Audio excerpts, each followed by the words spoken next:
So we're going to do a Zohar, Parshas Pinchas. It's on Daf Resh Lamed Aleph, Lamed Beis, and it's speaking about Rosh Hashanah.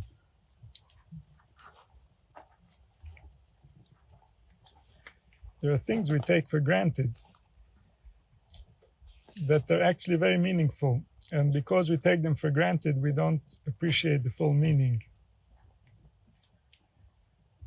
And so the basic example that we are all used to, and this is the way we go about life, is that we celebrate time. We believe that time is not the same. Time is constantly causing change within what's taking place. And time simply means the movement of the planets. That's the definition of time. No movement of planets, no time. And so we believe that the position of the planets is meaningful because we believe that the planets are creating us, and therefore how they are creating us depends on their position and how their vibration comes in to our planet. And that has an impact. And the different forces that mix, the ones that are close with each other versus the ones that are far from each other. And the seasonal changes. All these things have deep meanings. Yeah, in our body, we can see different changes. Winter versus summer, spring versus autumn. But also in our mind, also in our thinking, also in our feelings. And so time is meaningful. Time is a process that's creating us. Who are we? We are the ones that are dressing up the infinite essence. The ones that are dressing up the infinite essence, how do they do it? What's their trick? They go into time. What does it mean, time? They're going to be under the influence of the planets. And therefore, they're going to experience constant change, evolution.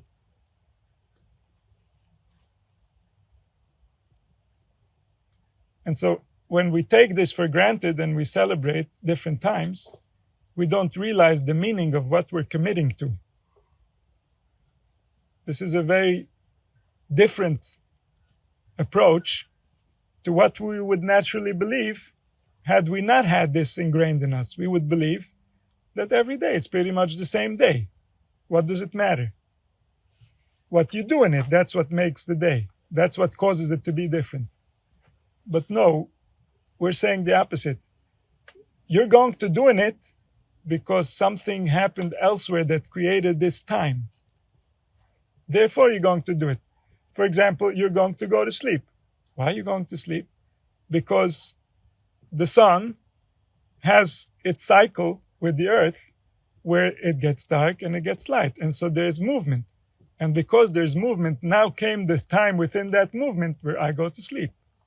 Then comes the time within that movement when I stand up and I start communicating with my surroundings.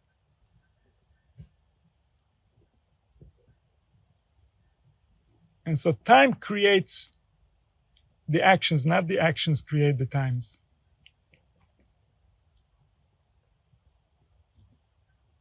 And the same goes for everything that happens in nature. It's all happening based on time. It evolves with time. Whether it's the plants, the animals, they all have their cycles around time. Because this is how the infinite essence dresses up and gets to know itself while it's dressed up. It gets to know itself piece by piece, part by part, as it goes through different experiences. As it passes different times, it gets to know different sides of itself. But it's not any of those parts. It's all of them together. The revelation happens over time. But what is being revealed over time? The infinite essence that never changes.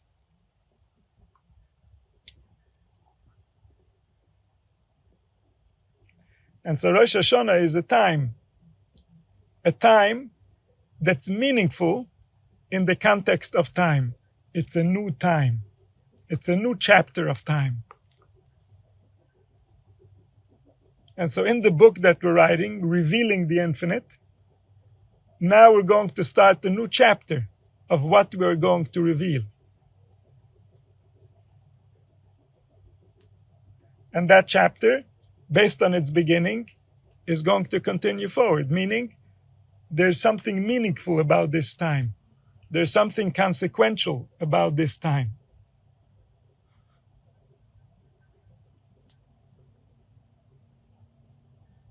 And what happens if there is something consequential about this time? If we understand the nature of time, we become intimidated. If we are handling every second of the year according to the right importance, it takes our full energy. We have to constantly be present and make sure that we are reacting to everything that's taking place accurately. But if I'm going to react in this second and it's going to affect so many other seconds, oh wow, that second is intimidating.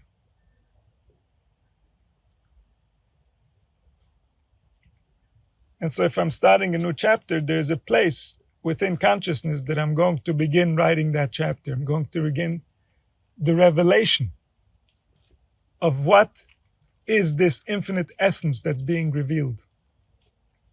How does it think? What does it want? Where's it going with this? It's being revealed. We're right in the middle of the adventure. We don't know.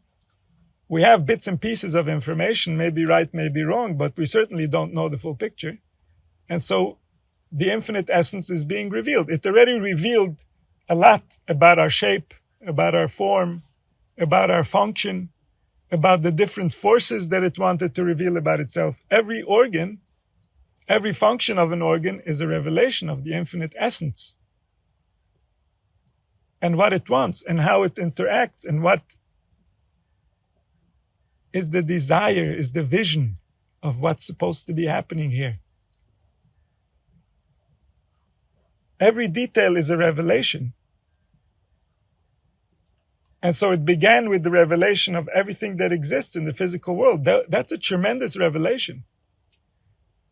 And then man is intelligent enough, and for him there is an additional revelation that is still in the middle of growing, developing, evolving, hasn't yet come to fruition.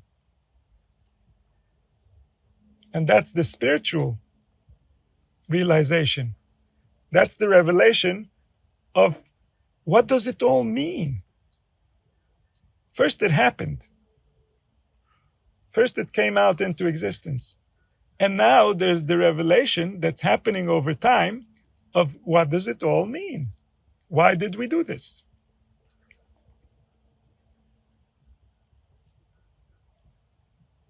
And so a new chapter is a new chapter in this revelation. This revelation belongs only to the Medaber. It only belongs to the human soul.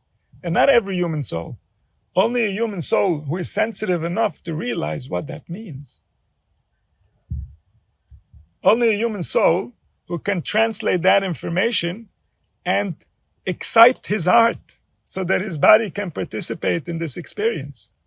If the heart cannot be excited, then the body is not cooperating. The body doesn't believe.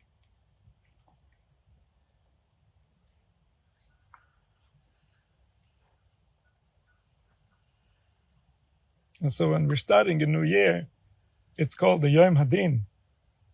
Why is it the Yom Hadin? Because it's so consequential. There are going to be consequences that are going to be out of my control because I started the new chapter with this storyline, with this narrative.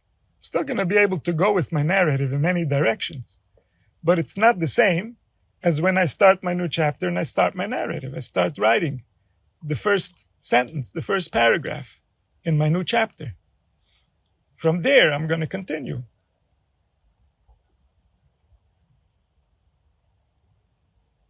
And so Yom Hadin means that there's a physical reaction in our organs. Our body is interacting with all the possibilities, with everything that's taking place.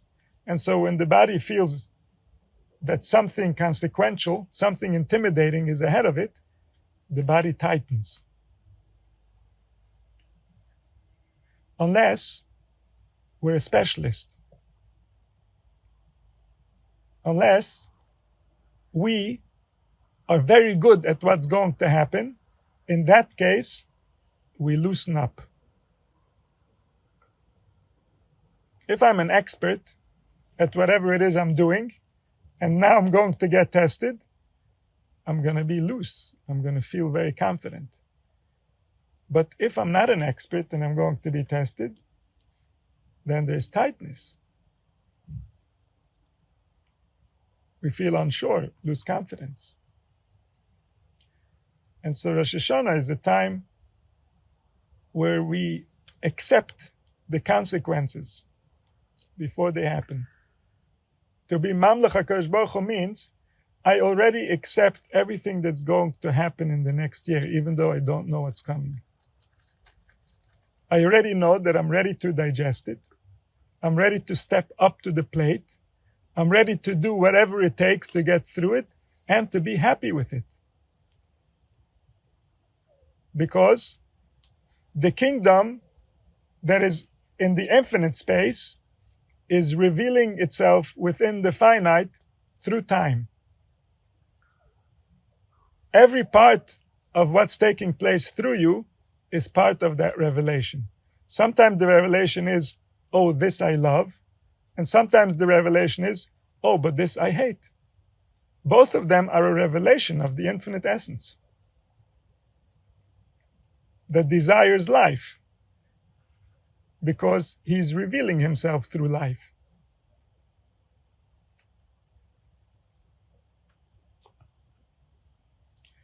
And so he says, Ashrei Yom Yodei Teruah. Lucky is the nation that knows Teruah. Teruah is one of the ways that we blow the shofar. When we blow the shofar, there's a tekiah, which is a long sound. Shivarim, a sound that's split into three. Teruah, a sound that's very short, where the sounds come one after the other. And so tekiah is a very stable sound. Shivarim is a sound that has cuts in between. And teruah is a chopped up sound. So it says, lucky is the nation that knows teruah, that knows the choppy sound. What does that mean? Why are they lucky? So it says, look, Siv Shoimei. It didn't say who listened to. Or toike teruah, it didn't say those who blow. It said, Elo yoidei teruah. It said those who know teruah. Begin. Chakim in the daire bavir daire kadisha in yoidei teruah. Those wise ones who live within the ear of the Holy Land, they know teruah. What does it mean to know teruah? Roza de teruah, to know the secret behind teruah. Why? Why, if there is a day of judgment, are we being told to blow with a shofar? Why? So those who do it, they might not be so lucky. But those who know what it means, they are very lucky.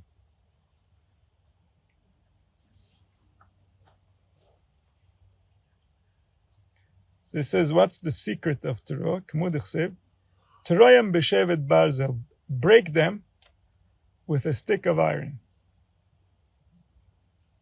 Man amok Yisrael, who is a nation like Israel, the yadin ruzin ilon de morein, that know the higher secrets of their master, lemeal kamai, to go before him, iles kashrobei, and to tie yourself into him.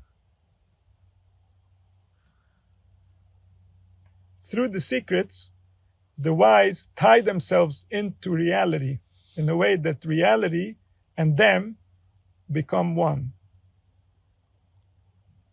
So that's how they tie themselves in, because the tying happens on the level of spirit. It doesn't happen on the level of action. And so the blowing the shofar is not doing the tying. The intention is doing the spiritual work. And if there's anything being tied to anything, it's the intention that's doing it.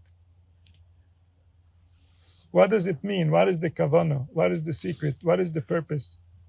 And so we do, and we do without knowing. But the purpose of doing is knowing. Nasa v'nishma means we will do, and then we will try to figure out why do we do. If we don't try to figure out why do we do, then we are failing at the test. Not, oh, but I did it. No, you did it and you didn't want to know why you're doing it. What is wrong with you? You're so cheap. You don't think you need an explanation. You don't think you're intelligent enough to understand the explanation. What is wrong with you?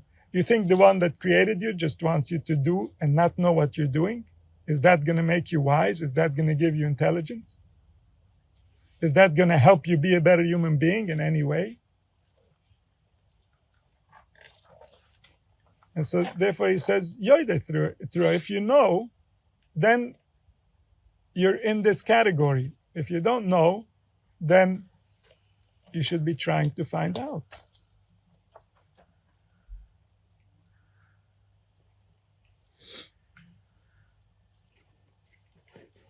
The Cholim and the Yazer is the true of those who know the secret of Teruah. Yiskarven the Meach, Ba'or Pan of the Kutchabrichi, they come close to go in the light of the face of HaKadosh Baruch Hu. V'du Or Kadmo, the Gones Kutchabrichi L'Tzadikayo. This is the first light, the original light, the hidden light, the Or HaGonus, that HaKadosh Baruch Hu hid it for tzaddikim. And so in order to get to this light, we have to know the secret. We need to know. Because who doesn't want to go in the light of the face of HaKadosh Baruch Hu? Who wants to go in the darkness where he is not shining? Who wants to lose access to reality?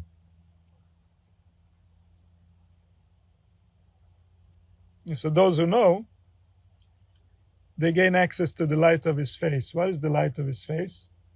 The hidden light. The hidden light was the only light that there was until it was hidden.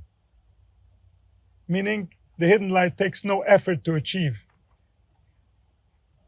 The hidden light is always shining. How do we lose access to the hidden light?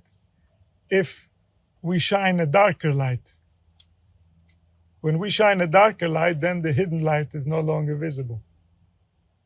But the hidden light is still shining. We just can't see it. The tzaddikim learn how not to shine anything, just to receive the hidden light that's always shining.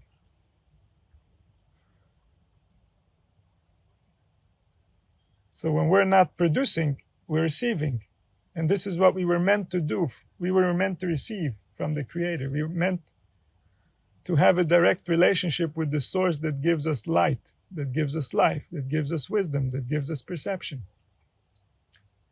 And in that source, there are the two parts. There's the part of the source that's the infinite essence, that he shares with us his infinite essence because we exist. And there's the part of the source that is revealing itself. And that part is revealing within me, through my speech, through my thought, through my emotion. He's revealing within me, my essence. And so the infinite essence reveals itself in the fact that I have an infinite spark that's going to continue for eternity in some form, in some shape. Just like everything else. Every cell that ever existed in this world is still in this world. It doesn't look like it did before, but it's still here. Everything that came out from the eternal essence is a dress that's going to continue and transform. And yet the existence continues.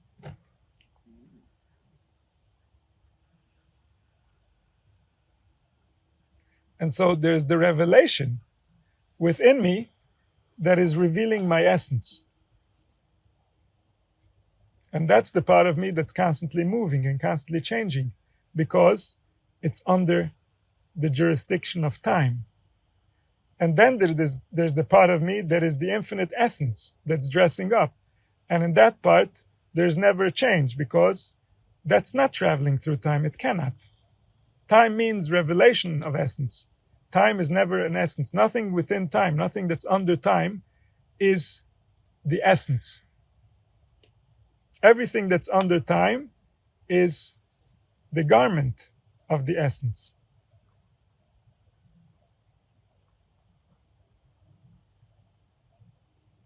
And so the hidden light is the light of the essence that naturally shines, and it is the one that's revealing itself.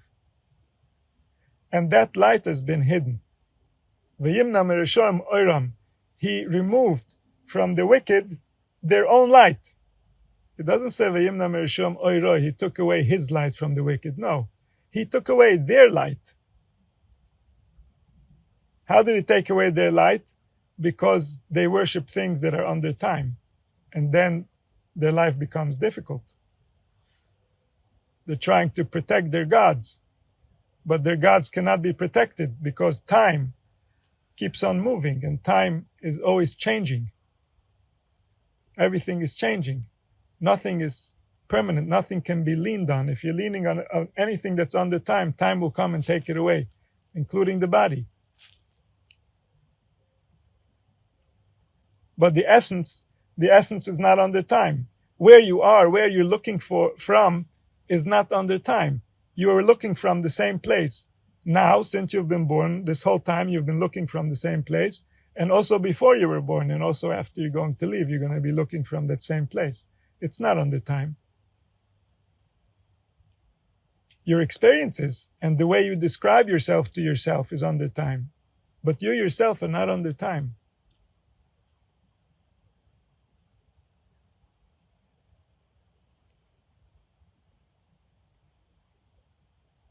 And so if we're not under time, we're going back to the original light, the light that was hidden from the wicked.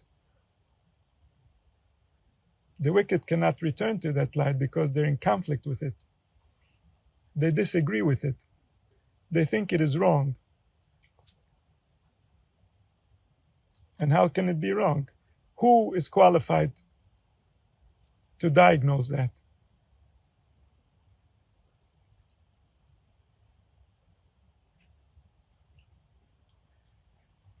כסיב, היסרס מן הכובד.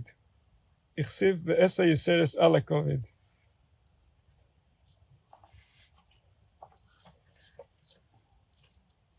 The liver is considered to be between the leaders of the body, the brain, the heart, the liver, and the reproductive organs. The liver is considered to be the lowest.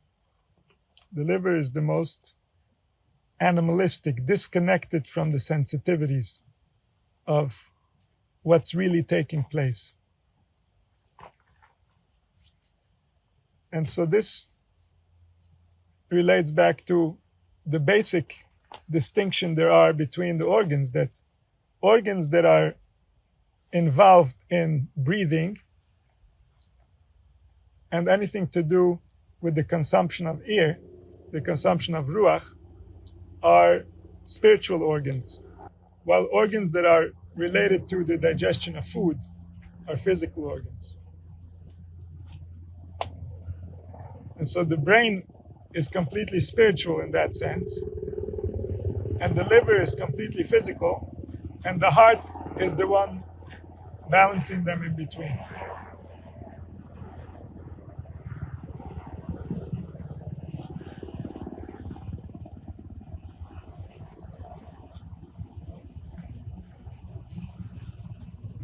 He says, Yeseres min hakoved, there's a part of the koved, there's a part of the liver that's called the extra piece of liver. It's not clear exactly, as far as I looked, what it relates to in today's terms. But the closest I found, which also makes a lot of sense, is that it's talking about the adrenal gland, the gland that creates adrenaline.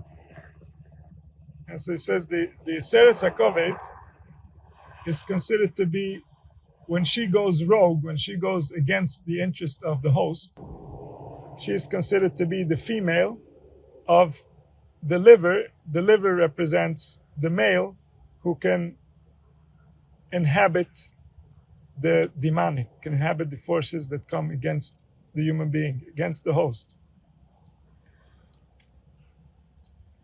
And this has to do with our natural responses based on our attributes. Our emotions get activated and we have responses to our environment. These responses cause different chemicals to get released within our blood. And based on that, the brain receives blood that's already conditioned for certain thoughts.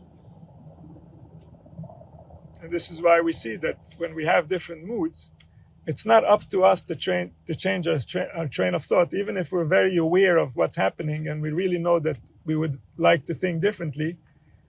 If the chemicals are wrong in the blood, the brain has a very difficult time changing its course, changing how to interpret what is taking place. And this is because of all the different organs that are involved in consciousness. And so to create blood from food, that's the first process. And that process is the physical process and relates to the imagination. This is the process that's pulling us by force to go in certain directions.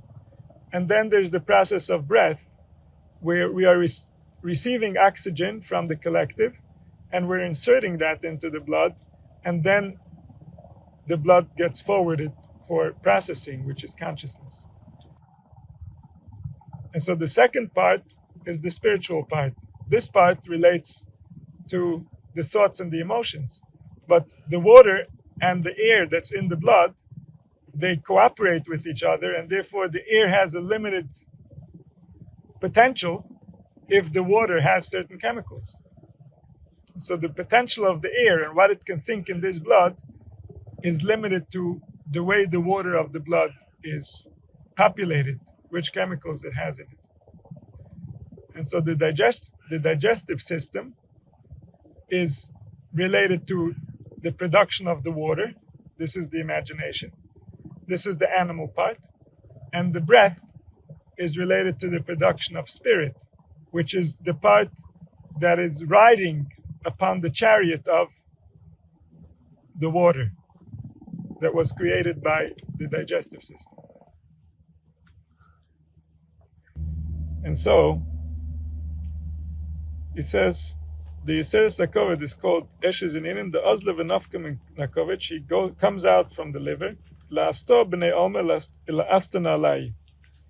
She goes to cause conflict within the members of the world. So when we're talking about Bnei Alma, and we're talking within the body, so all the members means all the cells of the body. It means all the organs of the body, all the functions of the body, all the angels in the body. So the whole world, now we're talking about the small world. If we'll understand in the small world all the organs and their functions, then we will be able to see in the big world that there are people that represent these functions, and they have stronger elements of certain body parts, and they operate from that perspective, and they do this function for the world. But now we're talking about in the individual, we're talking about the small world. And so from the Yiseres HaKoved, from the adrenal gland, comes something that's going to awaken a response that's not going to be pleasant for the rest of the body. Yoshavkas l'tchire lemevet znunim. Begindo Yiseres min HaKoved. She cheats on her husband. Her husband is the liver. She's supposed to give him a certain injection from time to time. But instead, she's handing out this to other places that are causing problems for the body. They're causing a response, a stress response, that is not healthy for the body. And she's not cooperating with the liver according to how she was designed. This is because in these areas, these are very animalistic areas. They're not responding to your greater well-being. They're responding to their immediate instructions that they're getting in their own world.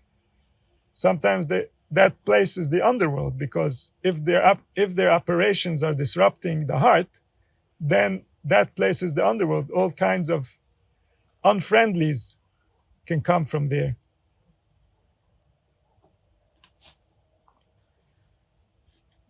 Basar the of this niufa is telokas alei metzach ishazoino is gabres al bala diakovet because the moro eshes medonim. So then she doesn't do her function for the liver, and then she comes back to the liver as if she is loyal to him, and that causes that the gallbladder releases what it has that causes anger within the liver. Then there's an angry response. So first there was a fear response, and that brings an anger response. And the anger response gets controlled by the gallbladder.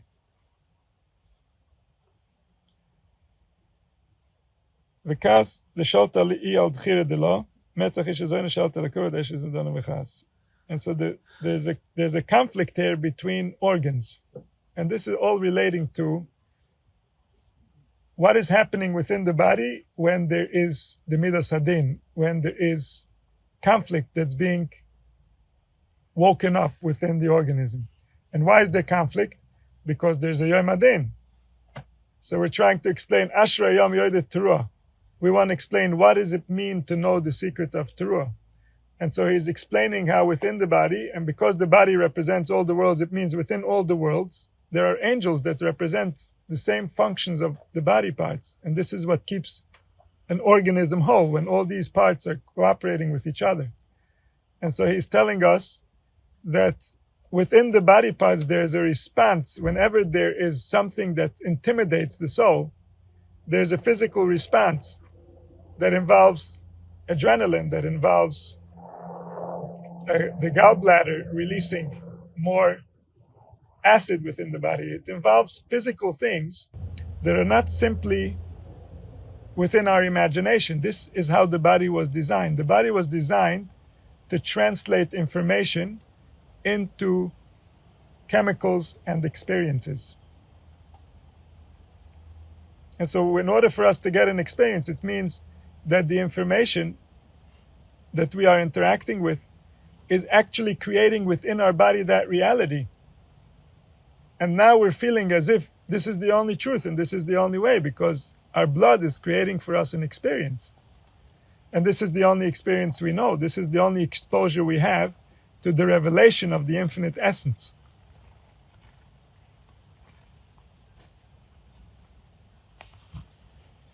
So Yiseres min hakoved nafke lafo shel chol haomed. Yiseres comes out of the kovet and can do evil to the world.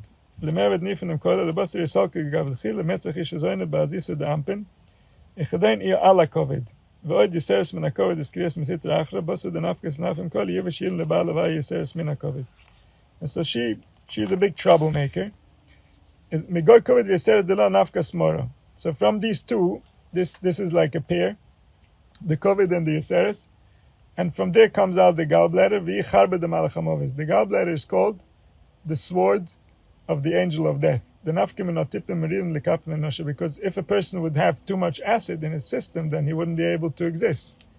And so the gallbladder, when it's overused by the anger that's in the body, then it's causing the body to receive something that's taking away life, something that's limiting life. So it's called the sword of the angel of death.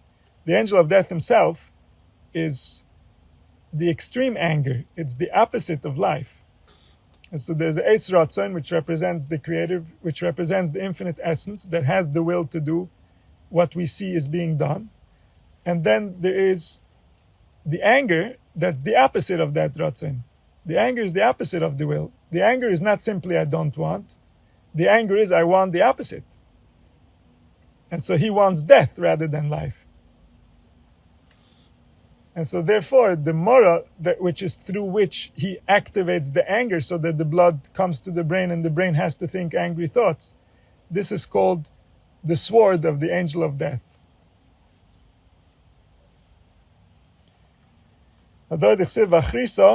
Mora kalama. The end is bitter, like a bitter herb. And so it used the words mora. Mora means bitter. That's the meaning of its name. V'Italia bekovet, she is attached to the liver. Kol maran v'moisa be'Italian. All disease have to do with the function of the gallbladder. Whenever there is something that intimidates, suddenly these forces can get released. Lemichnash kol choy v'alma. So what happens when our nervous system is under pressure?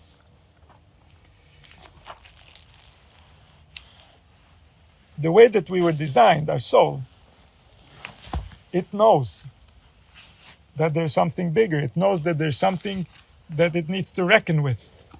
But it doesn't know where, it doesn't know how. And so most of the time, it will choose to distract itself from this whole concept and just be busy with whatever seems to feel good. Or distracting enough, has to feel good enough, or distract enough, so that we can continue to do it and not be busy with the questions that we have about the basics of what's going on over here. And so,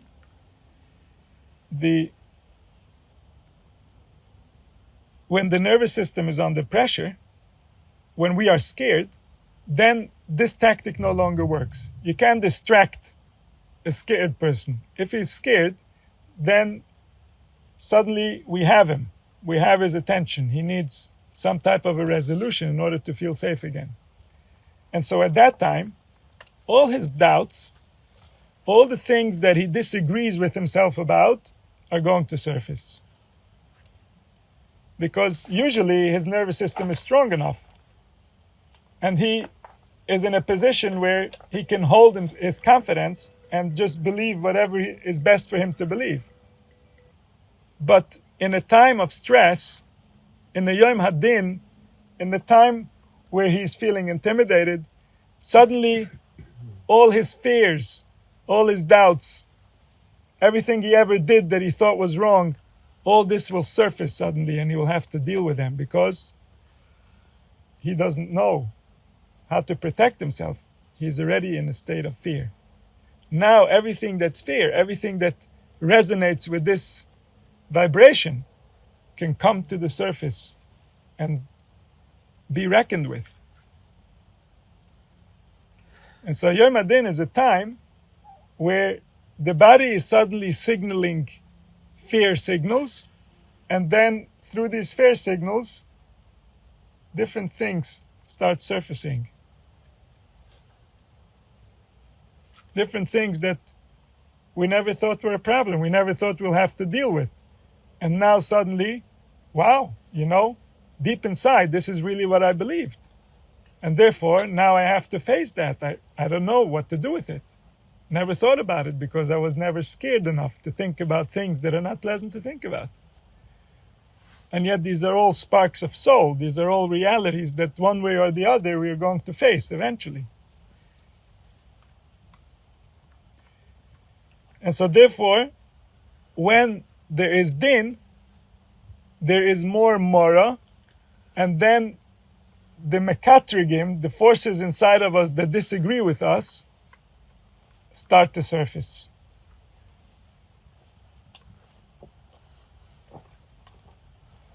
And they're all working for the Malach HaMaves, the same Malach HaMaves that we said that his sword is the gallbladder.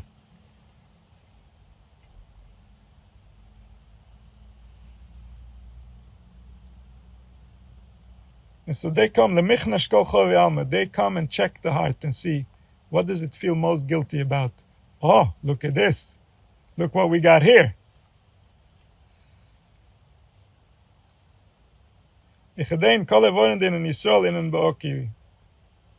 All the body parts that we're calling now Yisrael are in pain, in tzimtzum, in restriction. They don't feel the same freedom as before. There are parts within that disagree with the other parts. There's conflict, there's no clarity, there's fear, and there isn't resolution of how we're going to avoid whatever it is we're afraid of.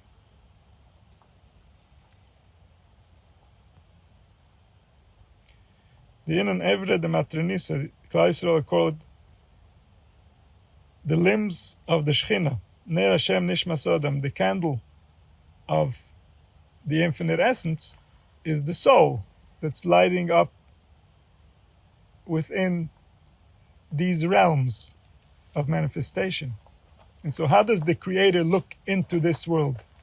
It's a dark world. It's a world of matter. How does the infinite essence know what is happening in this dark place through the little candles that it placed. We are the little candles. Wherever there's a human mind trying to figure something out, there's light. There, the Creator can see.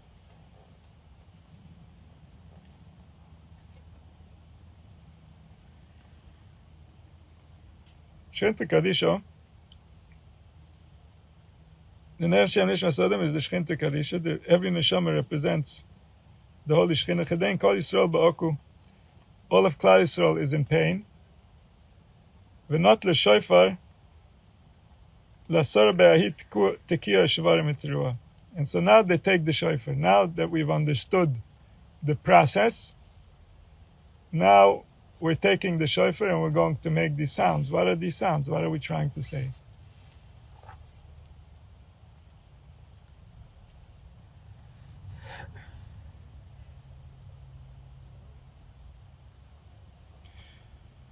Now there's a piece of Rai Mehemna in here.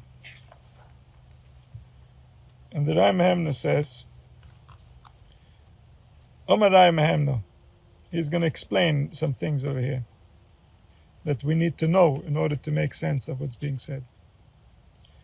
He said, Vadai, Bosa de Evorim va'arken de liba de dam li'Yisrael in Boki. Of course, once the organs, the limbs, and the arteries of the heart, who are called Yisrael, are in trouble, tzrichen lat ora bekone, the ear shofar. We have to wake up the windpipe, the kone. The kone is the pipe through which we breathe air. That's going down from the nose and the mouth, through the neck, down into the lungs.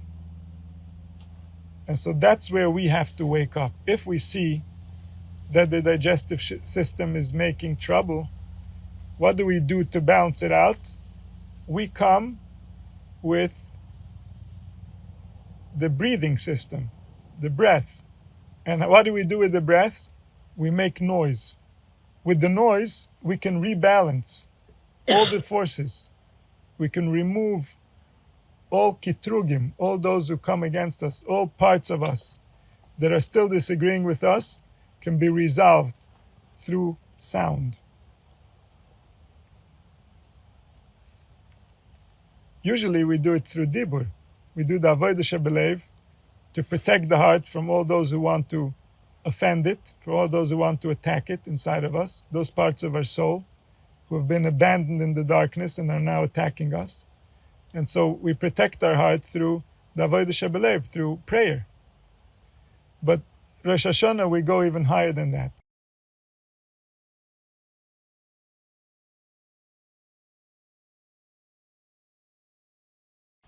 This is the windpipe of the lungs. There's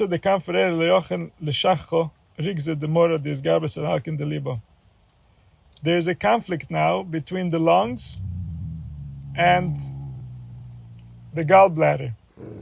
The gallbladder is heating up the body and making the heart more angry, and the lungs are cooling down the heart and making the heart more calm. This is why when we feel anger or we feel strong fear, when we feel the other side taking us over, we can balance ourselves through our breathing, because then we wake up the lungs cool down the system, while the anger wants to heat up the system. And so there's actual physical temperatures involved.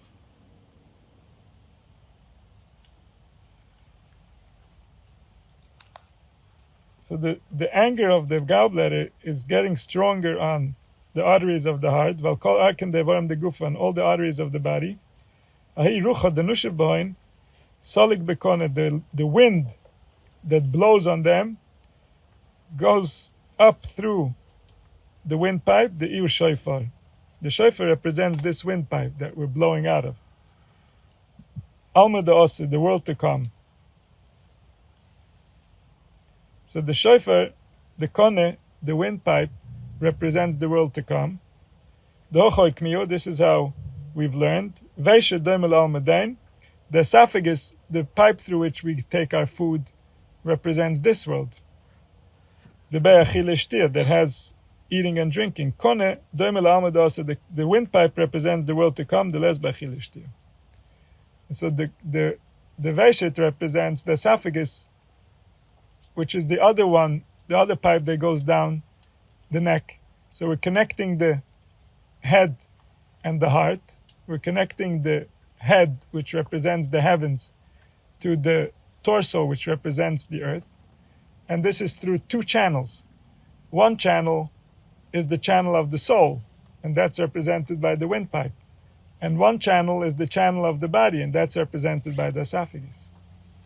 And so that's why when we give sustenance to the body, it comes from the heavens and it goes down into the earth. And this is how the Creator gives life to creation. And He gives life to creation on two channels. The spiritual channels, represented by the windpipe, and in those channels are included all our emotions and all our cognitions and perceptions and desires and all our spiritual forces and everything that we can manifest in the spiritual realm. All that He's giving us through the windpipe. And He gives us physical life, physical existence, the body and the senses, through the esophagus, through the Veshet. And so these two represent the two worlds. If the body is consuming the wrong sustenance, the vav of the Veshet becomes too long. It becomes a long nun. If the body is pulling down too much towards things that are not really accurate, towards things that deny the spiritual, that deny the windpipe, that deny everything that it cannot perceive with the senses, then the vav gets drawn down and becomes a nun. And then the letters reorganize with avet satan. Then we have a devil. Instead of there being a veshet, an esophagus that's in order to maintain the body, now the body is pulling us in a place where the body is our obstacle.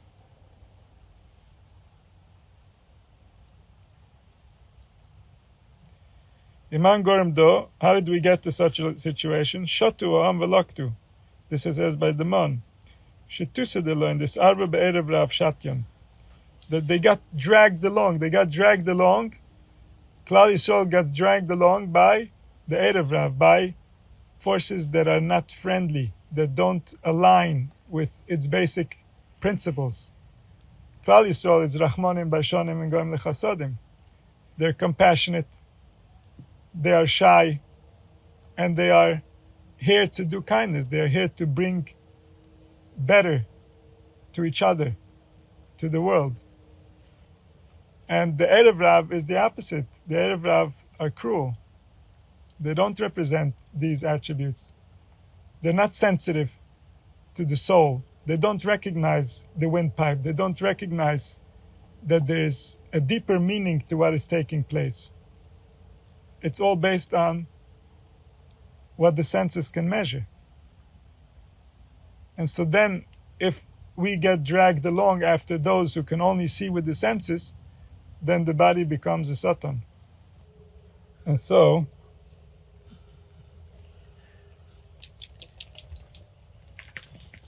he says, these Erev Rav, these fools, so they will eat something that doesn't belong to them. Even though you're eating that, it's good for your body, but it's not yours, it's not good for your soul. But they will not distinguish. Because as far as the senses can tell, who knows whose it is? And so they will live their life as if the soul doesn't exist. That's the nature of the Erev Rav. And so they are trying to just feed their bodies, but they're feeding their bodies on account of their soul. So therefore their body is a satan. The Shoidanim Venkas of Yonim, they don't care about all the ones who are crying as a result of them gaining whatever it is that they're after. They don't see that they're contaminating their soul. So benin kfufe shatien de achlem blutchine maksiv bi abasre den ben shneim terem yikores v'af Hashem chora ba'am. So these types, these make the infinite essence change its face on us. Then suddenly anger emanates within creation. And this results in the gallbladder being overactive because of the Erev Rav. This is a direct result. If we have Erev Rav in us, or we have behaviors of Erev Rav, then the sensitive ones among us who represent Klal Yisrael will be angry and upset. They won't be able to tolerate.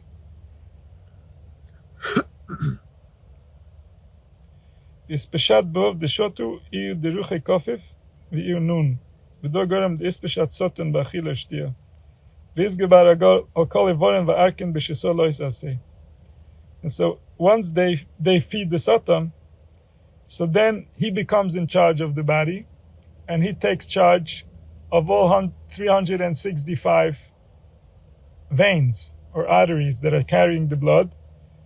And this is represented by the 365 loisase, the 365 negative commandments that we should try to avoid. We should not give the Satan, we should not give the devil any power over any of our parts, over anything that's happening within our blood. And so the 365 is kecheshbon ha-Satan. It's the gematria of ha-Satan. Chaser chad. Ha-Satan's gematria is 364. And the days in the year are 365. Why? What's this day that's missing? Do Yom HaKippurim, the lesbe achilishtir. Yom HaKippurim, we don't feed him. So Yom HaKippurim he doesn't have. But all the other days, he gets fed. Because people are not seeing the soul, and they're just running after the body, even on account of the soul. And then they lose their soul. And a body without a soul is a devil. It will not know right from wrong. It will not know where to behave which way, what to say, and when. V'iu kegavne dekono, v'iu vov ben yo min bina. Ibegenei kmi amar masnis neroi kona b'chaloim zecha lechachma. Adoi dechsiv knei chachma knei bina. So the shofar represents the windpipe. We're coming against all the madness of the digestive system, all the madness of the physical, all the madness of the body that has been disconnected from soul. How do we come against that? With the windpipe that represents soul. We come against the Satan who represents the esophagus. We come against him with the windpipe. So therefore it says, if you see a windpipe in your dream, then you'll attain wisdom. The less kona di epochas mitavei, the windpipe represents two forces, the in Yud and Hey. Yud Chachma, Hey Bina.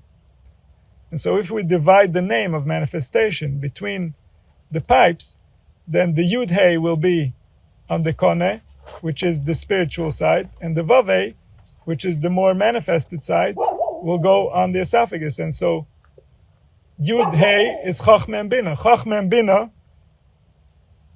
have to combine together in order to create speech.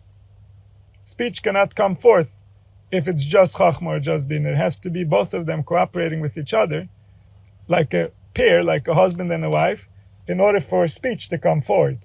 And so Knei Chachma Knei Bina represents Yud Chachma Hey Bina. It begin though for this reason. Tzorach lis ora b'shofar, we have to awaken with the shofar, the ikona that represents the windpipe, Almad Asa, the world to come. What does it mean, the world to come? It means that in the world to come, our main focus will be on wisdom. Our main focus will be on speech. Our main focus will not be on what we're eating and what house we're living in and what car we have. That will be whatever it is. We're going to be okay either way. But our main focus will be what is happening within our ruach, what is happening within our spirit. What type of words are we saying or listening to? What type of experiences, what types of emotions can we create within each other? This is going to be the main focus. And so that's why the windpipe is called the world to come. The world that's constantly coming. Olam Orach, it's the long world. It's Erech HaPayim. It's the world that has patience. The physical world has no patience. Now I need to eat, now I need to sleep, now I must do this and now I must do that. The soul has been waiting and waiting for thousands of years. And it's Erech HaPayim. It keeps on waiting, keeps on playing with the body. Maybe this body will remember me. Maybe this body will know how to act to me properly. And so the soul is the one that has tremendous patience, while the body has no patience. The body, it needs what it needs or else.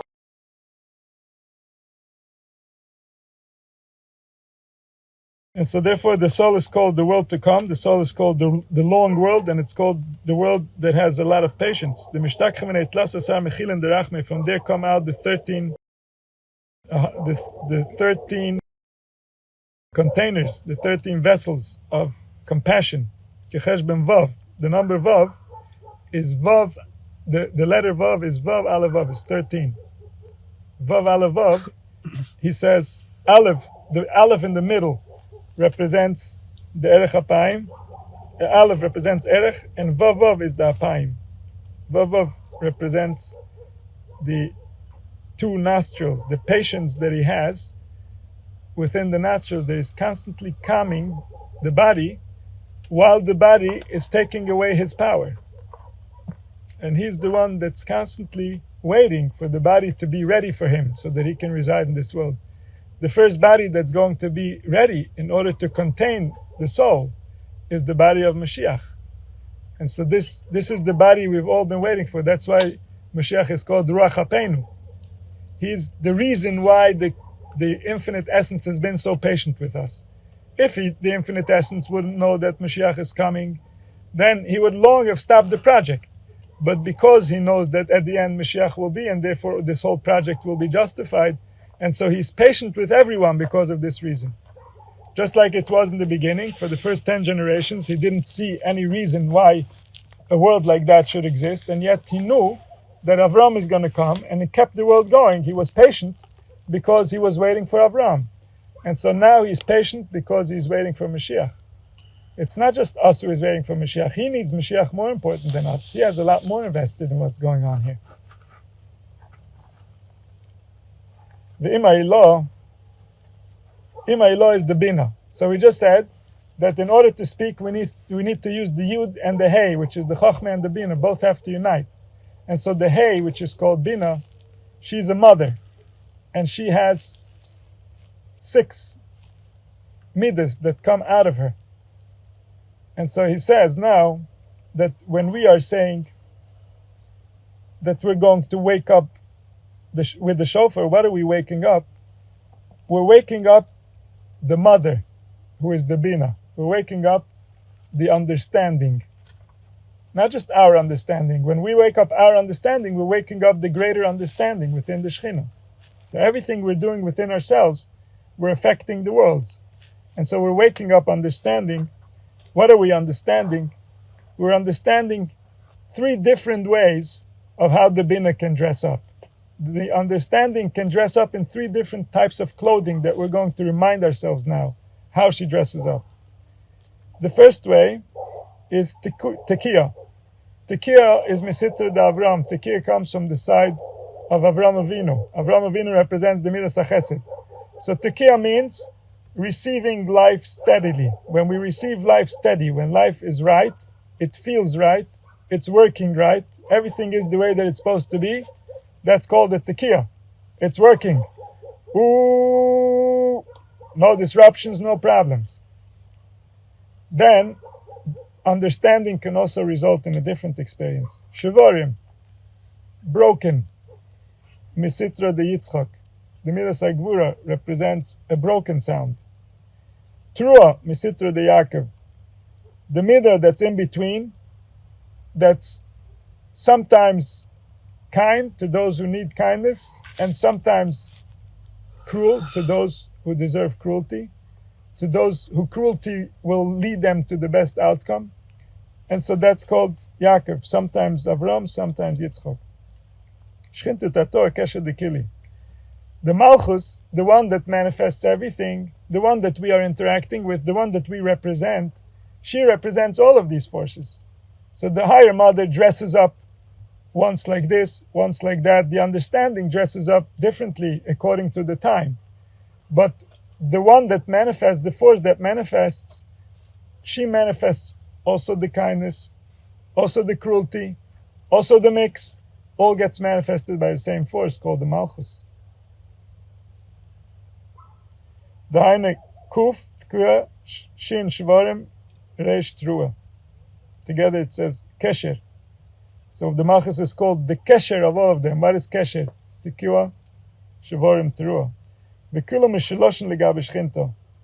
Shechina has all three sides. This, in the basic Kabbalah language, it's called the three sides, the three kavim, through which the Chaim comes down. You have the kav yamin, the kav small, and the kav emtza, the right line, the left line, and the middle line. So these three lines represent all the different directions that the light that comes into existence can dress up. It can go into his pashtus, it can become more, give more. Like we said, when life goes good, when everything is going right, then we say it's like a tekiah, meaning it's leaning to the right, the doors are open. And then there is, when it's going to the left, there's tzimtzum, it's becoming less. Life is not feeling right. And so that's on the left side. And then there's the middle, where there's a combination, where there's some of this and some of that. That's called the kav emtzoi. That's called reality. That's where we live. We live in the middle line. We don't live in the side that's always good, and we don't live on the side that's always bad. We live in the middle line, where the Malchus is giving us sometimes this and sometimes that. That's why the Malchus is in the middle. So she receives from the mid of Yankov, from the mid of Tiferes, who gives her from the middle, a mix of different things. So here we're coming to the realization that also the din and also the chesed is really coming through the same channels. If we like when life is good and it feels right, then know that the same producer thinks that now it needs to be different. Now it needs to be difficult. That's what's best. So if you agree with him when it's right, know that you also agree with him when it's wrong. It's just that it needs to be wrong and you don't understand yet why it needs to be wrong. So at least understand that there's a very good reason why it feels wrong. It's not someone else that got involved. It's the same one. It's the exact same process that leads to these results. And so therefore we say, Kedusha l'cho yishaleshi. Why do we say 3 times Kodesh? When we say Kodesh, Kodesh, Kodesh, we say to the right, to the left, and to the center. There's no one else.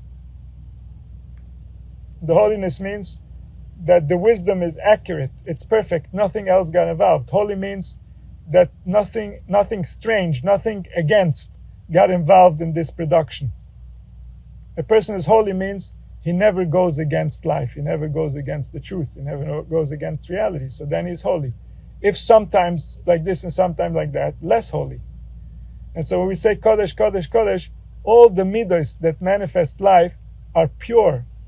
They're pure intelligence. They never make mistakes. They can never be wrong.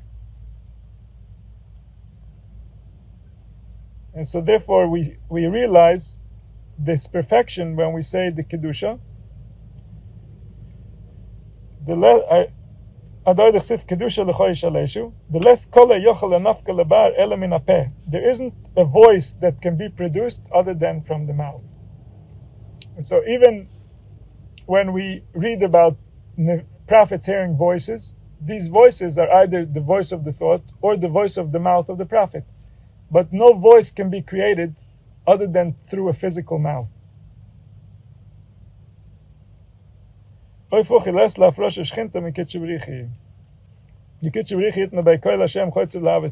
also, the voice which represents the Creator is never to be found without the Shechina. We can't access the Creator without His manifestation, which He created. And so therefore, this is a metaphor to the voice and the mouth. He's saying you cannot find a voice without a mouth, and you cannot find HaKadosh Baruch Hu without the Shekhinah. Just like the voice takes a mouth in order to reveal itself, so too HaKadosh Baruch Hu requires Shekhinah in order to reveal himself. Shekhinah nikres tfilas kol peh. The prayer of every mouth is the Shekhinah, because who is talking? V'inin simonin kashrak, keshak, kerak. These are the tkiyas. Kashrak is where we're combining all of them together. Keshak is where we're doing a tekiah, shavarim tekiah. And kerak is when we're doing a tekiah, teruah tekiah. So all these are different sequences of how we're combining the attributes, how we are again reminding ourselves that all the attributes were created and designed by the same one, for the same purpose, for the same perfection. And so then through that we become Yodei Teruah. What does it mean, Yodei Teruah?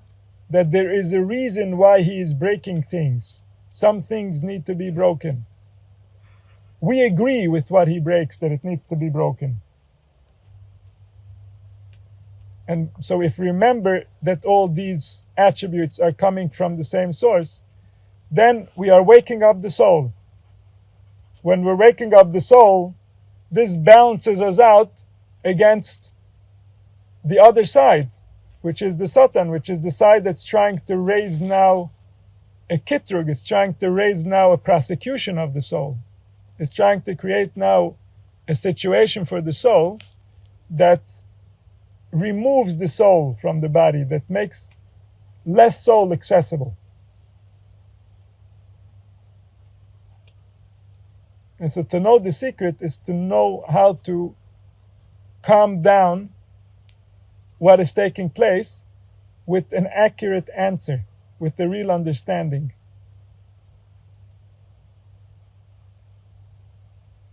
And so we call upon the shofar, meaning we call upon the soul. That's why it's a time of tshuva. Tshuva means returning to the soul. Tshuva means living from the soul. Tshuva means opening up the heart so that we can know what's inside of us. So we don't have to wait for Yom Hadin to scare us into facing ourselves, but we do it voluntarily. We go and we face ourselves because we know that that's where our greatest treasure lies in waiting. That's where our highest potential is begging for our attention. And so these are the Yodei Teruah. So Notlen Shofar, this is back in the Zohar, they take a Shofar, this Orebe Teruah Tekiyah, Din Akashya Berachmi. We mix the midas. The heavy din, there's two types of din. There's din that comes from the midas HaGvura, that's called Din Akashya. It's the original midas HaDin that was created for the world. And it has no limit, because just like all the other attributes that were created, it has no limit. But then there's the din arafia, there's that din as it's actually coming into manifestation. That's coming through the malchus. That's called the gvura within the midas malchus is called din arafia. It's called the weaker din. And so here we're mixing the midas together to say that everything that's coming through the malchus, everything that's coming into manifestation is coming from the same source for the same purpose, and is accepted upon us. His will is what we desire. And so we're mixing din akashya berachme, we're mixing the midas adin, the heavy din, with the midas arachmim. And then shvarim is din akashya, is din arafya berachme. Just like we are here physically mixing these attributes, so too in the klal, in the collective, where things are being decided for all of us together, because time is evolving and the angels are doing their duties. And so also there's now a mixing of the attributes. Suddenly within the attribute of din, of judgment, comes in the attribute of compassion, comes in the attribute of kindness, and everything is getting blended together. And so how did we accomplish that here on earth? By waking up organs, by waking up body parts, by saying, hey, you think you're going to come with your gallbladder? I'm going to come with my lungs. You think you can wake up your esophagus? I'm going to wake up my windpipe. And so there's some type of a battle, but this to us might seem very physical, but in the spiritual realms, we're doing spiritual war. All this is tied into actual forces that are actually taking place and deciding our destiny. This is not theoretical whatsoever. And so there's a real war happening within our bodies. There are real forces, there are real messengers, angels going from our brain to our liver to our organs, from our heart to our brain, from our lungs, and the way they function, and to how we're going to think, and to what we're going to feel. Everything is really tied in. And this is the only meaningful part is, okay, at the end of it all, what did you produce? What perception, what experience did you produce with everything that was invested into this experience? That's the spiritual production. It's not the external production. We didn't come here for external production. That's the curse. Oh, you guys want to forget your soul and be busy with your body? You're going to be working for your body very, very hard. But if you want to remember your soul, your body will take care of itself pretty much. We have trees, we have animals. It's all going to be wonderful. And so the curse of being busy with the body is that we're always busy with the body. The esophagus is taking non-stop, and there's not enough time for soul. When there will be enough time for soul, there won't be so much need to be busy with the body. The body will get along just fine, because the soul can create within the body hormones and chemicals that the body can never create for itself, no matter how much it's going to make itself comfortable. In fact, the body felt more comfortable before we had the comforts of today. The body is feeling the least comfortable it ever felt. People are talking about suicide more than ever before. The body has become an uncomfortable home. Why is it an uncomfortable home? Because it's out of balance, because we're just busy with body and we're not getting the real hormones, the real chemicals that the body is craving, which is chemicals that come from soul, which is chemicals that can only be created by perception and emotion that we don't have access to.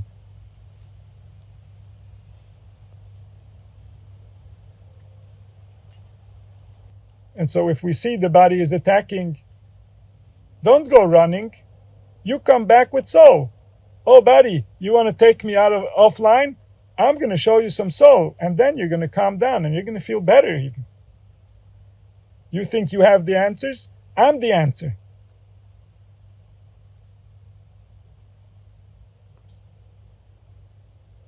This is the fight. This is how we win in the Yom Adin. Because imagine what happens. We're intimidated. The day comes. It's so important. It's so meaningful. And wow, we're so intimidated that we can't hold ourselves. We're so afraid.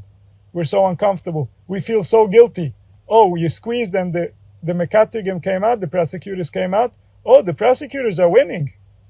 Uh-oh.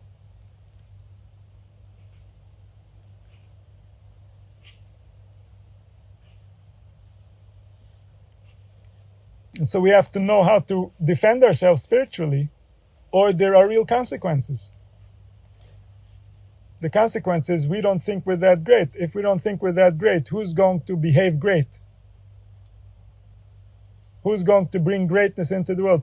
Who's going to reveal the great essence of the infinite glory that's trying to reveal itself through us? It's not our glory that we're concerned with. It's the glory of the one who invested all this in order to make it real.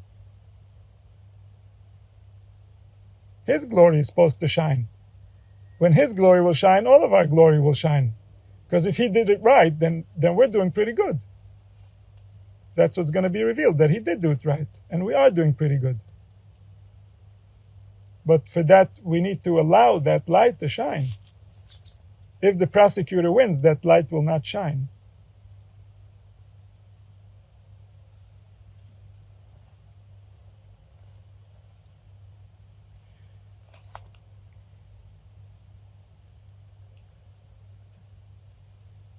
Go back into the Daimahemno now.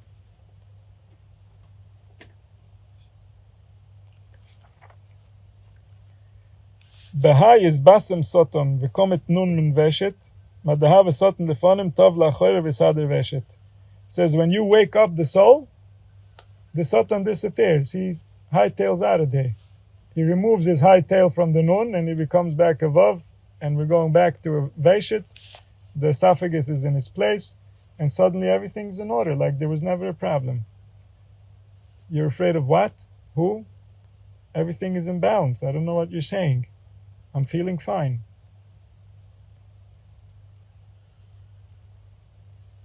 And so if we know how to wake up, then we win.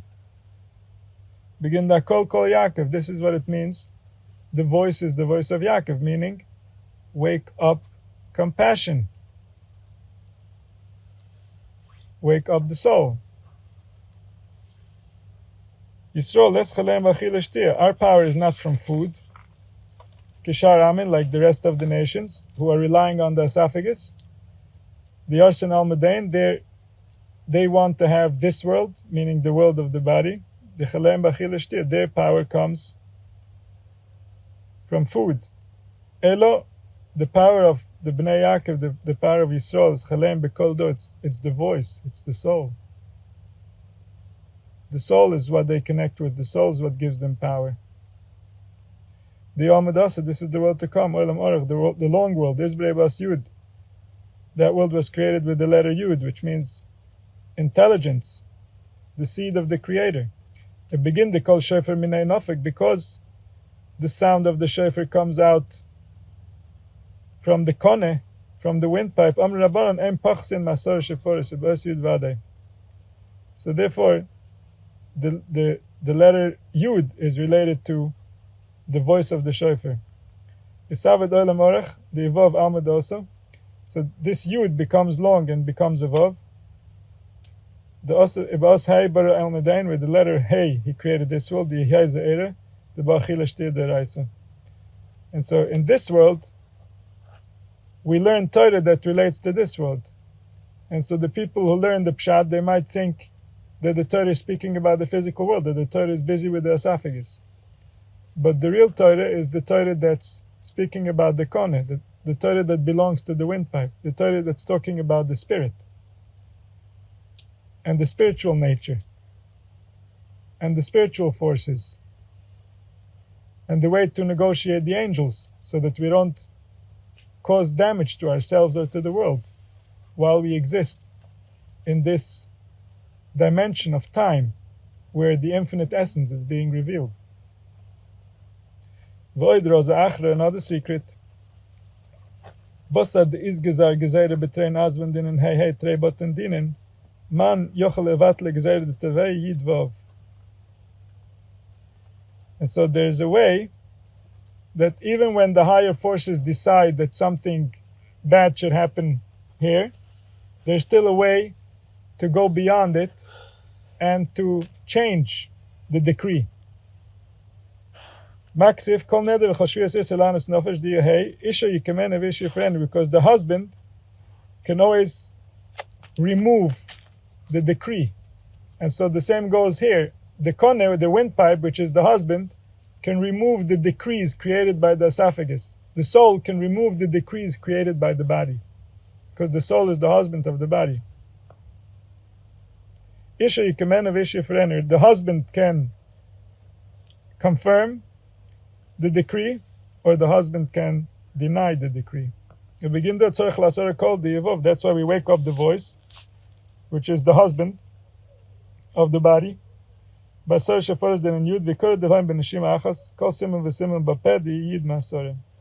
So all these are specific intentions of how the letters are being expressed through the act of when we're blowing the shofar. But essentially the message is that we are uniting the attributes. We're not separating the attributes. We don't believe that bad happens because there's something else that can cause bad. We believe that the one who does all good, the one who loves life, he created bad as a component that protects life. And so therefore the bad is good. Even though individually, personally, it might seem bad. Individually, personally, when we experience it, it causes us to be angry at reality. But in the essence of what it is, it's something good that needs to be here. And then when we will see the bigger picture, we will agree that we agreed that this is what we want.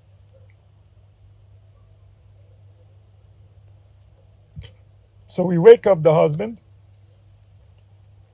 and he removes the decrees that the body created.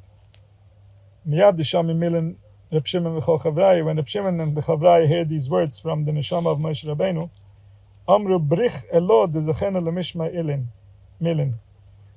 Blessed be the divine that we merited to hear these words. Mahid iskre Rabban shel Nevim, from the one who is called the teacher of all the prophets, which is Moshe Rabbeinu. Rabban the Chachomim, the teacher of all the wise. Rabban the Malach HaShor, is the teacher of the angels. The Kitche B'rich Shchinte Medaber Al Pima, that HaKadosh Baruch Hu and the Shechina speak through his mouth. V'chosav Hayod Rozen Ilen, and wrote through his hand all these secrets that haven't been heard since the Torah was given until this time. Omalei b'tzena kadisha, ashlem milile de rozen de chabir kadmo lefashlein, de kol mur mesifte de laele, mur mesifte de l'sate kilem ezemon lamila mission milen ilen mipimach, ipirish in the loch. He says, please continue your secrets to explain the Zohar, because all the heads of the yeshiva above, of all the angels where they're learning Torah, they all want to hear what else you have to say, and also the ones who are learning below. They all are listening to your mouth and want to hear your explanations, because this gives happiness and redemption as you awaken these words within the soul. So you awaken happiness and redemption above and below. Don't allow yourself to go silent. He says, when we realize the source of the attributes, we cause them to unite and sweeten each other. And so if I remember that the attribute of kindness resulted in the attribute of judgment, then the judgment suddenly becomes sweet. If I see the judgment alone, he's bitter. Can't swallow him. But if I realize that the kindness created him, that sweetens him. Now I see, there's something good to it. That's why it's coming. And then it's sweeter for me. I can digest it. And so when we make these sounds, we are combining the attributes, we are mixing them, and then they sweeten each other. So everything the liver takes, he gives it to the heart. The malka ledaino lezayin. So the liver has a king. Who is his king? The heart. He needs to create the blood in a specific balance and give the blood to the heart so that the heart can pump it around to the body.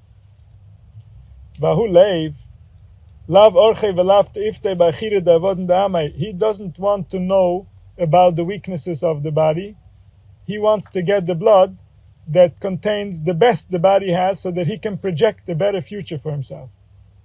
And so the heart is constantly trying to maintain the integrity of the body, and so he needs the best blood in order to be able to send it to the brain and to be able to send it to the kidneys.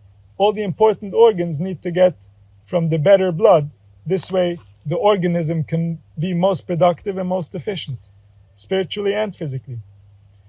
And so when we're talking about the metaphor of the prosecution of the people, we're talking about the metaphor of the prosecution of the soul. The prosecution of the soul means that there are parts within us that want to remind our weaknesses, but that's not what the heart wants to hear. The heart wants to hear about our strengths. So the heart, he doesn't have a desire to look for what's wrong.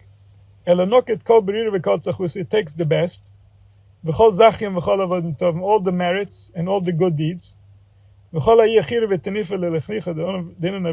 everything that is not clean, that relates to misbehavior, that he leaves in the liver. And what do we have in the Torah, in the metaphor of the story that actually took place, the demonstration of the divine as he created humanity, we have the Itmebei Esav Ish Soir. Esav, in this context, represents the liver, and Esav is called Edom, from the redness. The redness is the Midas Hadin that he represents. And so he, V'chol Arkin delay, all his arteries, Din and Sharam and Oivde Kechov Mazolis, this represents all the different nations. So the liver cooperates with a lot of different arteries that are sending the blood all over. These represent all the other forces. So there goes all the sins. The heart wants to take the good deeds. So the blood that represents the good deeds, the blood that was created by the good deeds, by the energy that we created good with, that we created soul with, this is what the heart wants to receive. But the energy that was created in the lower times, in the times when we were misbehaving, that goes to the koved, to the liver. That represents the desire of Esav to discover, how can I say something bad about someone? So ma'avanoisam avonis tam. He wants to say the sins. He carries this soil that represents Esav Ish soil. He carries the sins of the tam. The Itmebe v'Yakov Ish tam. So he, Esav, represents the mekatrik, that he's collecting all the sins of Yaakov. He's collecting all the misdeeds of his brother. So Yaakov represents all the arteries of the heart. The other nations represent all the arteries of the liver. And the liver itself is represented by Edom, by Esav. We begin though for this reason, if we look at the body, shchin, v'tzoraz, v'sapachas, all types of leprosy or growths on the skin that show disease, that show that there's something in the body that's fighting the health of the body, that's against the existence of the body. All of these come from the liver. These are malfunctions of the liver. It's not really a malfunction as far as the spiritual design. It's a malfunction as far as the integrity of that individual body. So, how did it become? That's why when someone was looking to speak evil, they would get saras. They would get the consequences of their speaking evil was that, they represent Edom, they represent Esav. If they represent Esav, that will grow as a growth that shows that this body has been compromised. Something inside of it disagrees with it. So Milibi also called Briusa, from the heart comes all health. When the heart is healthy, then it sends health to all the organs. Because the heart takes all the purest and the most refined and the healthiest. The liver takes everything that's left over, that's impure. And from there it spreads to all the other organs. This represents all the other nations. So when Edom collects all this hate and all conflict and persecution, they spread it to all the other nations.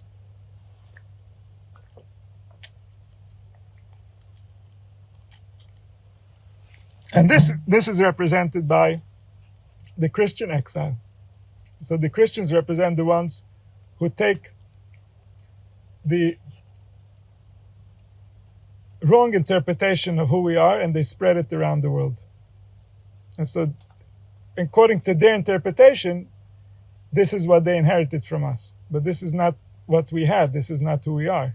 It doesn't represent the continuation of us at all. It's something else entirely, and this is represented by the liver. And so our religion, the Chochmas Yisrael, represents the heart.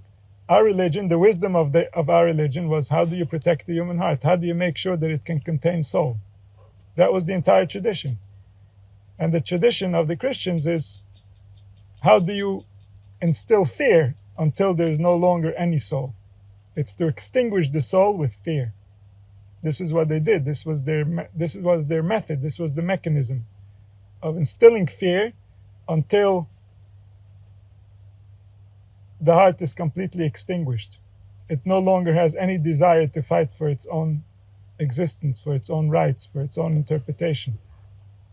It's just looking for who to surrender to so that it can be less afraid. So it says the liver takes whatever is left, it throws it to all the other nations, which are all the other body parts, and this is all they can get. The psoilus, the kovet, from the psoilus of the psoilus, meaning what's left from the blood that was already not the purest because it's not the blood of the heart, was given to all the other parts. But what do you do with the worst of the worst, that's still even worse than what's given to all the others? That goes not al tchol, that goes to the spleen. That is called a curse. When the spleen is malfunctioning, chaz v'shalom, that's called a curse. Because, as we'll see in the Chaim he'll explain a little bit what does it mean. What is a spleen when it's not acting properly? And the pasuk says, "Me'eres Hashem beveis Rasha." The curse of HaKadosh Baruch Hu is in the home of the wicked one. The home of the wicked one means in his body. That his spleen is causing him to misunderstand what is taking place. So, Omar Mehemna, now Moshe is going to continue. And so now we see the discussion that's going on, that Reb Shimon was asking the Rai Mehemna, who is Moshe Rabbeinu, to explain the Zohar. So the Zohar gives another piece of Zohar, and then comes the Rai Mehemna, and he continues explaining the Zohar. So now that we're talking about the Tchol, so Omar Rai Mehemna, he comes and explains, and they call the Zohar over here Bechibur Kadmoah, in the original Chibur, in the original book that was written, which means that there was already the Zohar, and now whoever is channeling Moshe Rabbeinu over here is getting an explanation for the Zohar from Moshe Rabbeinu, and according to how it's written, this is Reb Shimon Bar Yochai channeling Moshe Rabbeinu, but it could be that even Reb Shimon Bar Yochai was being channeled over here because this was already after the writing of the Zohar. He's explaining the Zohar. But regardless of who it is, he certainly knows what he's talking about. And so now Moshe Rabbeinu is continuing. Omar Rai Mehemna.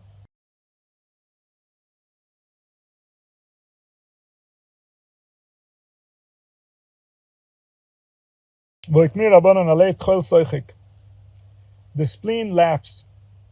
What's so bad about laughing? Laughing sounds amazing. Good energy. But the problem here is this is the laugh of the fool. It's good to laugh when you know what you're laughing about, when you understand the problem and you know that you still have what to laugh about. But if you're laughing because you haven't understood the problem, then you're a fool. And that laugh is a terrible laugh. Why? Because then you won't go and try and understand. You're already laughing. You're never going to understand the problem nor the solution if you're laughing already before, if you're not taking it seriously. And that's the spleen. The spleen can laugh even while the heart is crying. That's why it's called a curse. It's a curse to laugh when your heart is crying. When your heart is crying, all of you should be crying, and not the spleen should make you laugh. And so this is called leitzonus. Leitzonus means to make comedy, to mock what's really happening, what's taking place, what's so important. Everything is riding on it, and the fool is laughing. He doesn't understand. This is why in the Mishnah they said, woe to the one that the time is laughing for him. What does it mean the time is laughing for him? It means he's not laughing because he's connected to the essence. He's not laughing because his heart is attached to life and therefore he's receiving from the infinite essence.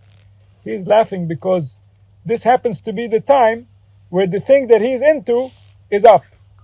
Soon he's going to cry when the thing that he's into is down. And so the tchoil is making him laugh, even though in reality there's nothing to laugh about. This is why we're saying that in Golus we will not laugh. Because while the Mora is activated, which is we're under the Christian Golus, then it's not funny. If we're laughing, it's because we're in the Golus Yishmol. Yishmol represents the tchoil. The Golus Edom represents the Mora. The Golus Yishmol represents the tchoil. The laugh that is not appropriate. And what is the problem with the laugh that's not appropriate? That it's getting in the way of reality. It's pretending to be good, but it's really, really not good.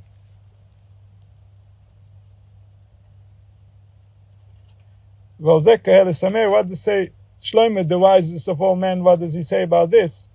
He said, Tov kas mischoik. If I have to choose the Mora or the Tchol, I'll choose the Mora. I'd rather be angry than to laugh a fake laugh. Tov kas the koved, the Yamora, it's better the anger of the liver, which is the gallbladder, Ritzua the kitchabrichu, the belt of HaKadosh Baruch Hu. With this belt, he hurts us when we need to be hurt.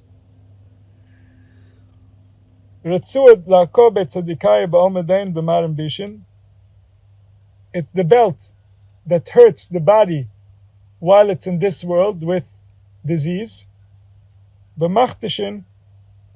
By causing the body to break.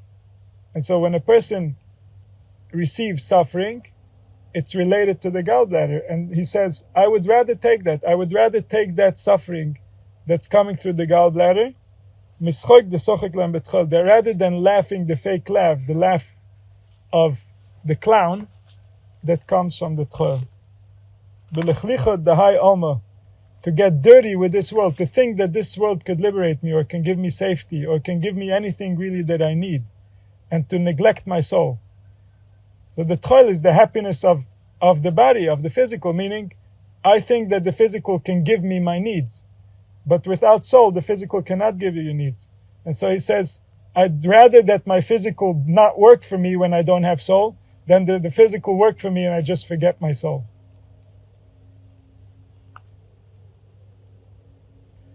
The the laughing is because now they're up. All the superpowers were laughing. They come into the world, they have this new country, new idea, new nationalism, and now they're on top. America's on top. There's tons of money. There's no soul. There's definitely no soul.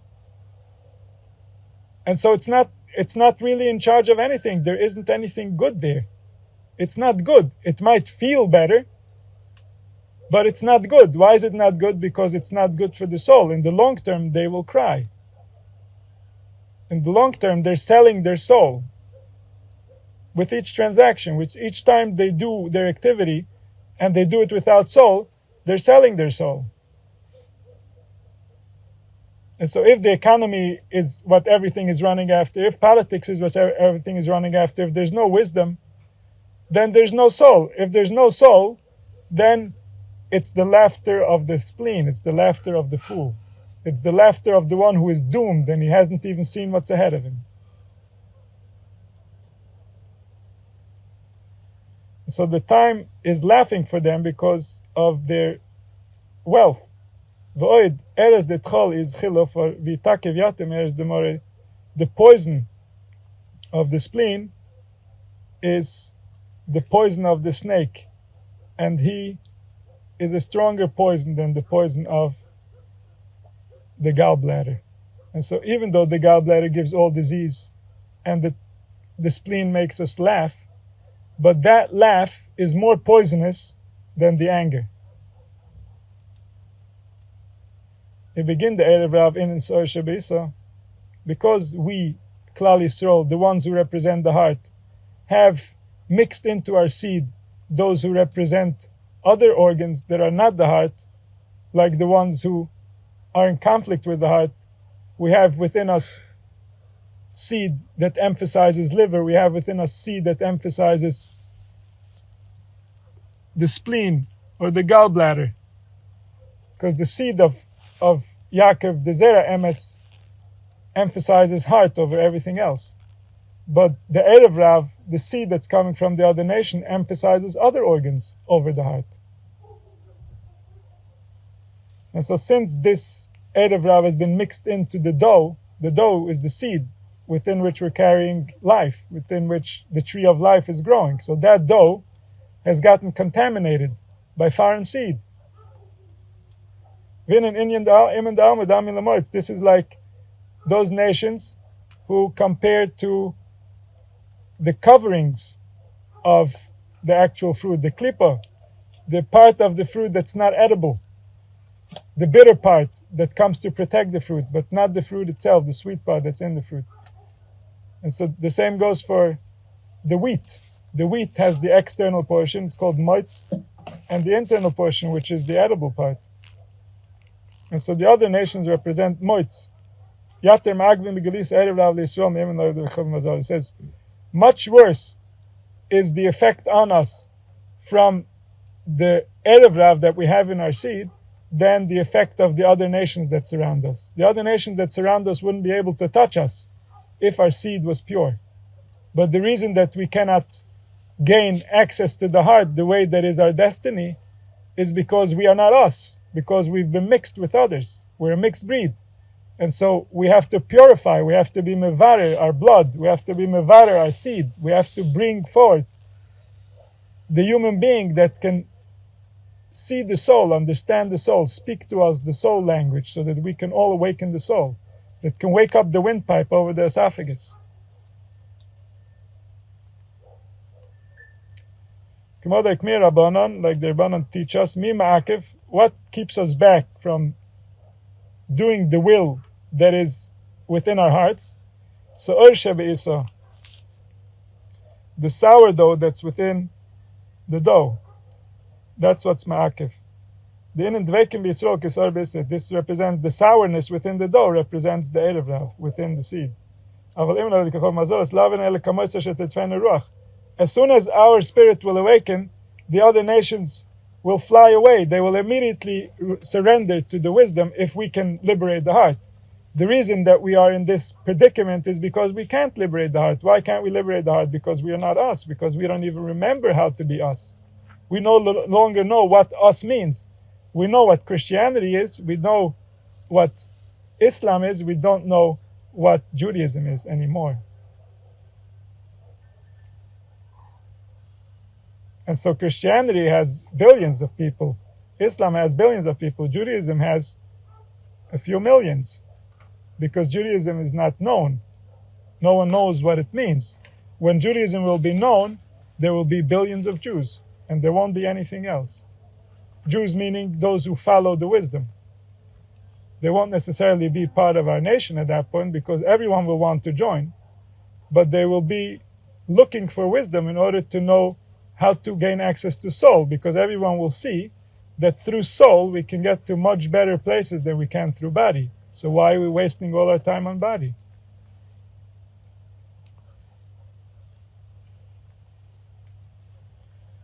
The goat that carries the sins on the day of atonement, and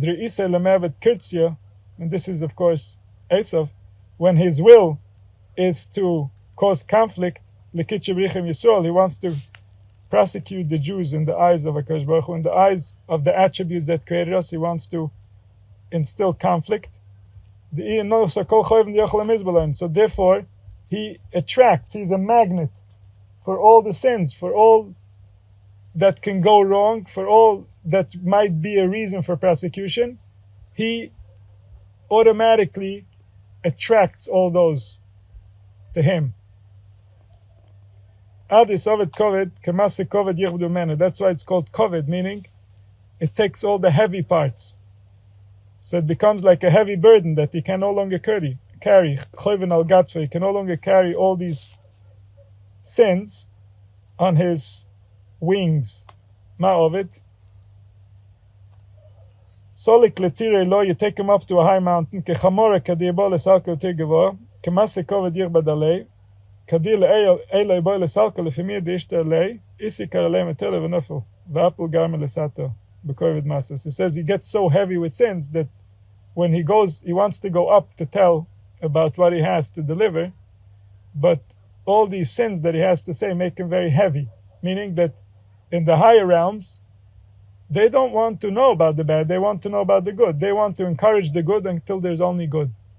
He wants to encourage the bad, he wants to emphasize the bad.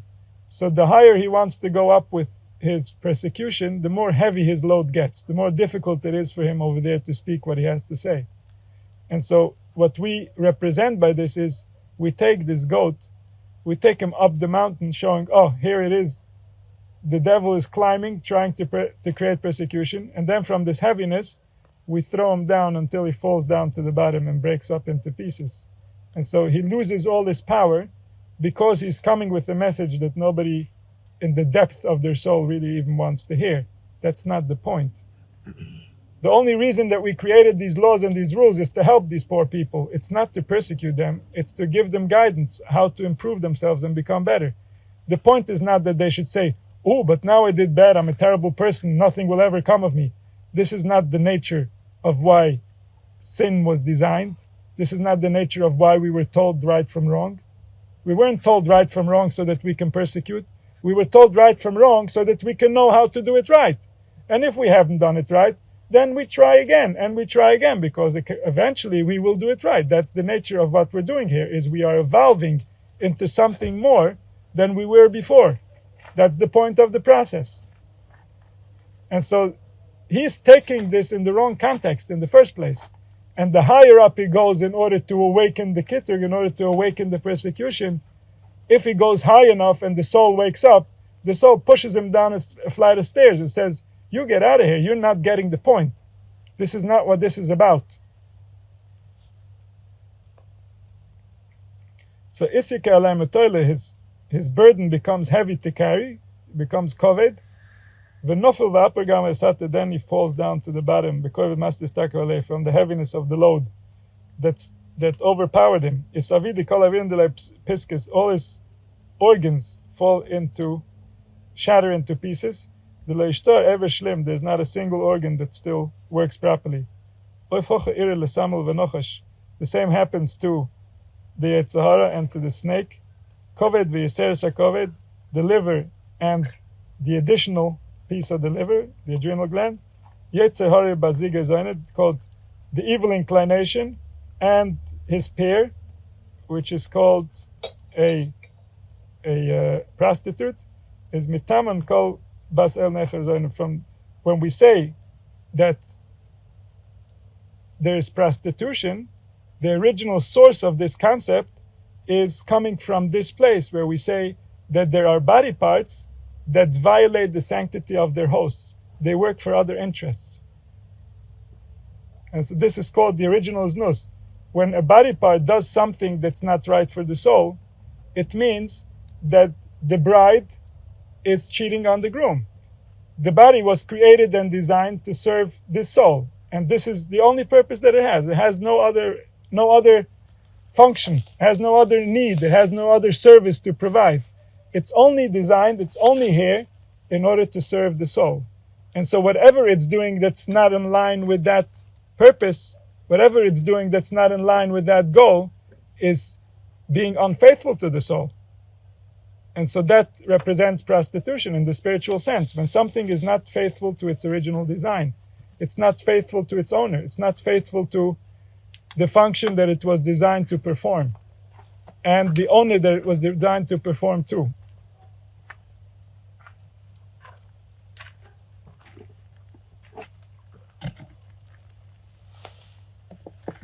Omer Pinchas. Now we're back to the Zohar, finishing off. The Pinchas says, Archada hava metukana. This way has been hava metukanli. It's been prepared for me. Lemishma ilan ilan matikem, and to hear these wonderful words from the original will that designed life. Like these words are explaining wisdom in such a way that I know that this is coming from the original will that designed me. He is speaking now. He's saying these explanations of what I'm hearing. Zako almad anshar begavei. It says, righteous is the world that you live within it, you Reb Shimon. Vaila alma, woe to the world, the Ishtaren Yasmin then that will remain orphaned, they will not understand the Torah properly. Of course, it is the way that you say. The COVID not will koile tavabish. The liver takes everything good and evil. Even though it takes all the judgments against Kal Yisrael, which are all the other organs. So